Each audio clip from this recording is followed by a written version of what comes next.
Hey friends, wanted to talk about a question I've been getting a lot recently. I've had a few friends going through total knee replacements. I myself, I'm gonna get a little close here, had an ACL reconstruction back in 2008. So I have a scar that's still kind of there, okay? But the idea is, how integrated is it, right? I don't think it's ever gonna completely disappear.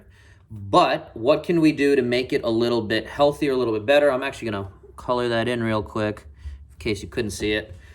So we have that scar right there. Couple things. Number one, biggest thing is safety. So as you're healing, Lexi is gonna jump in as my assistant here, physical therapy assistant. As you're healing the scar, right? So if you still have stitches in, if you still have anything like that, be smart, common sense, right? We're gonna wait until that is pretty much closed and ready to take on any kind of healing process, right? I work with the 5 pillars of health anytime I work with a client. So we wanna make sure your sleep is lined up. We wanna make sure your nutrition is lined up. Even your mental kind of positive attitude is going to help all this heal. But let's come back to this. Safety, if you're working with a PT, a doctor in person, let them help guide that process. This is just a video here giving general advice. So, but assuming it is pretty much healed up, we can talk about, again, the most common question is, what oil or lotion should I use? Okay, I don't think there's a huge difference. In fact, there was one that was recommended to me, I forgot it. I'll try to put it in the show notes.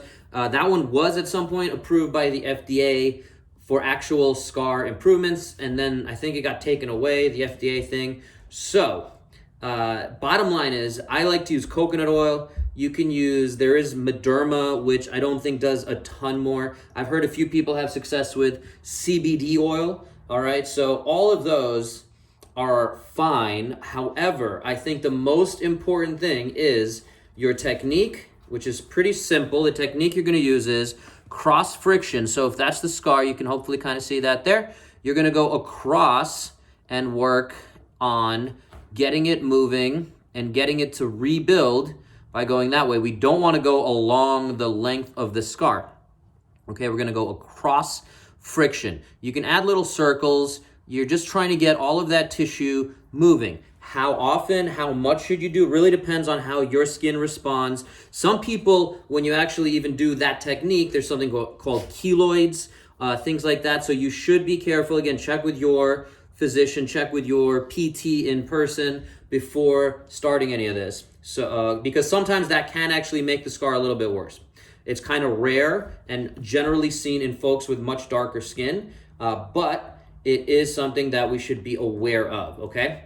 The other thing to the safety component is, do we have pain when we're working in there? If you have any pain at all right, make sure that you are backing off a little bit. It should not be painful. It should just be very simple, again, loosening up of that tissue. When that scar is bound down, right, you might see the whole thing kind of moving together. So try to, again, keep an eye on how well all of that is moving. You can see kind of my skin moves. This is pretty good. Pretty good.